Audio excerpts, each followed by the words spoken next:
Question for people in other countries. Do you want to visit us anymore? No, just flat out no. And the ones who do want to go to the US, it's because they do not truly understand what it's like to actually live in the US. So I'm gonna break it down for you. The American dream is dead. America is for the wealthy and nobody else. Another thing is, I'm afraid of being unalived at every single point. Like, I step out of the house, whether it be the grocery store, at a restaurant, it doesn't matter. And I'm a privileged person. I am a white person, and I am afraid of the pew pews. I cannot even imagine what it's like for people who don't have my skin tone. Another thing, it's very hard for me to make friends being outside the US, like even for a year. Like, it's one of two things. Either they get this look on their face where I'm just like, okay, they just really don't care, or they see me as bragging. Also, the food is designed to make us sick, and don't even get me started on healthcare. Question. Yeah, I mean, those are legitimate concerns for a lot of people that currently live here, and especially people that are outside of the U.S. You know, a lot of people view the U.S. like that, and tourism jobs takes a hit, and everything else as well. Curious on like Europeans' opinions on why they don't like Americans. I'm an American that's been living in Amsterdam for about 8 years now. I'm completely integrated. My partner is Dutch, which is why I moved out here. I speak the language. I've got primarily Dutch friends. And here are some of the reasons why I have found that the Dutch, particularly, don't like Americans. So the Dutch mentality is all about nuchterheid is the word that they use. And it's about being down to earth. It's about being level-headed. It's about being just like everybody else. Nobody is better than anybody else.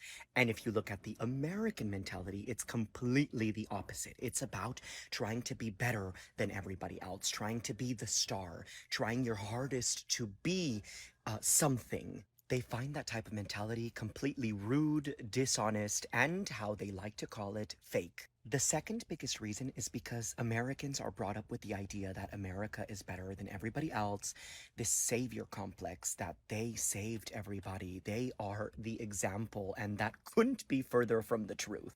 If you look at things like gun control, healthcare, safety, equality, I mean, the US is the worst. Not admitting to that is something that they completely hate. And lastly, I don't know why, but there is this view that Americans are dumb. We are just dumb to them. I think that's something we're never going to be able to change. They're always just going to view the American mentality, the American mindset as just dumb.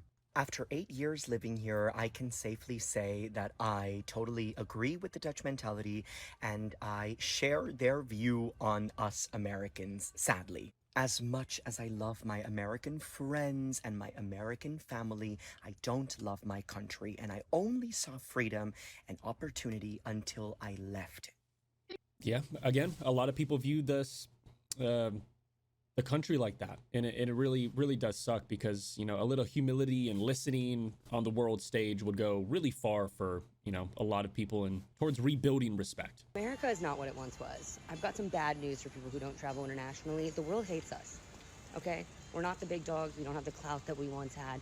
We aren't even like statistically on top of anything, education or anything anymore. And I've traveled a lot internationally. Over COVID, obviously, I stopped. And there's always been an underlying tone that America is dangerous.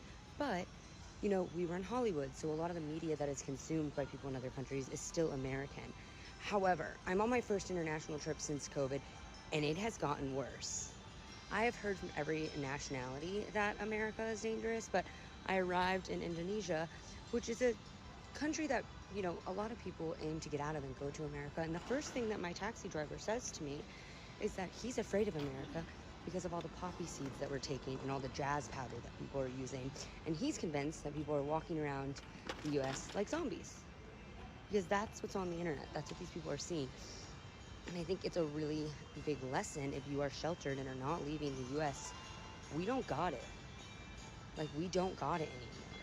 People don't want to live in America. People aren't eager to live in America. When I was in Europe, a lot of the kids said their parents wouldn't let them go to America because they were afraid they were going to get popped by the police. Like, those are the fears. The only fear that Americans have when their children travel overseas is that they're going to be, like in the movie Taken, which is a very small possibility. And they just use that as a fear. I don't even, that's not really even a founded fear.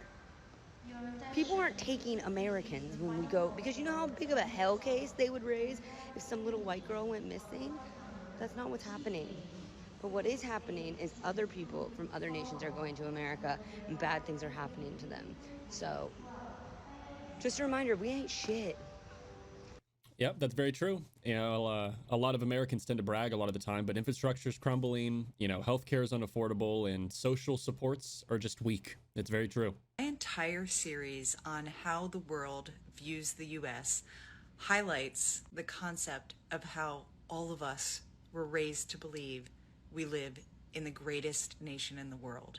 We were taught, or perhaps indoctrinated, that everyone around the globe just wanted to move here so badly, and that America is the promised land. Now, many of us today know that this simply isn't true, that there aren't people around the world necessarily desperate to come here the way that we thought that they did. And not only do they not necessarily want to come here or even visit here, even if they were continually paid to do so, they would turn it down. So answer me this question, please. Why are there still so many Americans desperate to believe that we are the absolute greatest in the world, in spite of people all around the world telling us that we are so backwards? Most nations do not have this superiority complex like we do. You'd think that we might just take a lesson in humility from other countries who learn what doesn't work and implement new ways of being. But instead, us Americans, we double down on what doesn't work. Make it make sense. Investing in real education and proper media literacy would definitely help us all think a little bit more clear, and I think that's the best way to put that. I've seen a lot of Black Americans asking why Africans hate them, and I'm going to answer the question for you. Number one, this American ego transcends race. It doesn't matter if you're white American, brown American, or Black American. There seems to be like this ego that makes you think that you are the main character wherever you go. Therefore, when you go to places in Africa, you get surprised when you're treated like just another tourist. I've heard people saying stuff like, they only cared about my dollars. Yeah, this is a supermarket. You've gone there expecting a kinship and connection with people whose history diverges from your history. When those slave ships took off, the countries that, you came from, they went on. There were still things happening to them, and there's still things happening to them today. Your history isn't as shared as you think that it is. There isn't this kind of Black kind of community in a lot of countries in Africa because everyone's Black. I would get it if you were in Sweden and you're walking past another Black person and they didn't smile at you and it's like, we are the only Black people here, like in this city. I'd get it. But you can't go to Africa and expect Black people to care that you're Black. And also, it's not even just it's not a hate of Black Americans. There's a hatred of Americans in general. A lot of places do not have a great history with America. And while it's very much clear to us that we can live in countries like England with terrible histories and who are right now selling billions of pounds and arming places like Israel, we can understand that within these countries there are different politics, there's different dynamics, there's still social hierarchies. You cannot expect people who are on the receiving end of the violence of the countries that we live in to care that we are not at the top of the social hierarchy here. But I get called European child by my own relatives who I am literally biologically related to. Because nobody cares, because I was raised in Europe, so I might as well be white to them.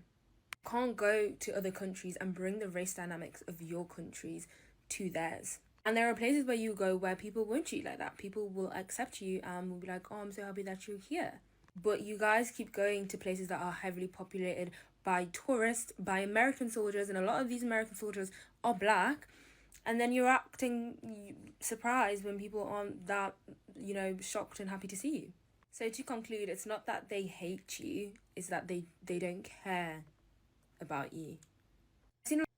Yeah, I guess there's two kind of conversations going on here. One of them, I guess I can comment on, but like we've seen in the previous clips where, you're not the main character if you're from America, especially, the past 5-10 years. Yeah, I guess it varies by person to person and opinions, but what she was talking about in certain countries and everything, obviously I can't comment on that specifically. I haven't experienced that and I'm not in that position, but yeah, it's you're definitely not the main character if you're from America. A lot of people view America differently. Here's a sample of what the rest of the world thinks of the United States. Green means you have a favorable opinion of the US, blue, unfavorable. A lot of these tie into current events, like Poland's sky-high 93% rating, which makes sense given our mutual support for Ukraine. The overall results will be a bit surprising to those of us who remember the 2000s and the unpopularity of the Iraq War. Today, nearly twice as many respondents have a favorable view of the US as an unfavorable view. But I think the result that's going to surprise Americans the most is just how unpopular we are in Australia, where nearly half the population has a negative view of the United States. And that's in direct contrast to how warmly Americans view Australia. If you take the two positive categories and combine them from this survey, Australia is the top country that Americans view favorably. What gives? Why do they dislike the US so much down under? I have some thoughts. Not only am I a historian and a policy geek, but I spent every summer of my teenage years traveling around Australia. And the first thing to remember is that Australians all learned in history class that they spent the last century playing second fiddle to the imperial ambitions of their British colonial overlords and then on the behalf of America in Vietnam and the Gulf War. For example, one of the biggest blockbusters of the 1980s was the movie about the Battle of Gallipoli, starring none other than a young Hottie McToddy, Mel Gibson over here, where British officers callously threw Australian troops at prepared Turkish trenches. In the 1960s, Australians very much felt that once again, Australian troops were being sent, this time to Vietnam, to fight for the imperial ambitions, this time of America, instead of Britain. The largest per capita anti-war protests in the world were actually in Australia. And so for many Australians in the 90s and the aughts, it felt like Australia was repeating that history all over again, this time in the Middle East. But the thing I actually heard the most as a teenager in Australia, especially in the 90s, was a sense that the US wasn't playing fair with Australian farmers. Now, you and I don't spend a lot of time thinking about agricultural policy, but it's a big deal in Australia. It is a net exporter of all kinds of agricultural goods, especially sheep. I remember sitting in a ute, a truck, with an Australian farmer who was just spitting mad at Bill Clinton for hypocritically lowering tariffs with Mexico and Canada as part of NAFTA, but raising tariffs on lamb exports from Australia. The US is used to getting its own way regardless of what anybody else thinks about it, but imperial entanglements and trade protectionism makes us enemies where we should be making friends. Here's a sample of what the rest... And again, just further evidence and proof that, from outside the bubble of America, people think of us differently. And honestly, I kind of had a good feeling that Australia was in this boat based on a few Australians that I've spoken to, but this, a little bit more than I thought. And again, that bubble being popped, people are waking up to it. Can't make it up, can you? It's comments like this. They don't just happen on TikTok. They happen off of TikTok as well. And it's so unnecessary. American people. So this is what I'm trying to say with all of this. One, people hear me talk, and if they don't know I'm Canadian, they don't follow me here, they don't know me in real life, they'll often assume that I'm American. I'm Canadian. But this is what everybody thinks of me when I open my mouth. Now, before you say, it's not everybody, it's just a few ignorant people. No, I would say it happens on a daily basis. There will be some comment, some... it's just banter. It's just a joke, babes. Like, I've got a few comments like that on this thread. And it's not. Because you would not like if someone was constantly dissing where you come from. And I don't come from America, but people often assume that I come from America. And it's still meant and said as a bad thing. And it's not cool.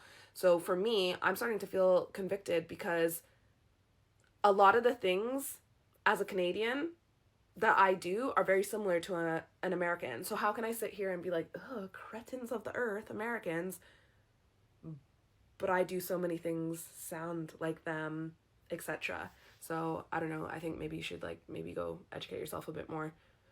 There's always going to be stereotypes of every single society. If I went into some of the British stereotypes that I see here, let's be real, I would probably have death threats. I would probably have someone telling me I need to stop whinging, moaning, etc.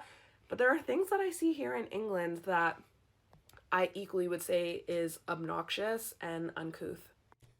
Very much so. Again, there's a lot of people, a ton of people that have negative views on America, and I totally get that. But like she said, you know, it's good to educate yourself in certain circumstances, but it's really all you can say about that, you know. It's unfortunate. Either way, that's the end of the video. If you enjoyed, leave a like and subscribe, and I'll catch you in the next one.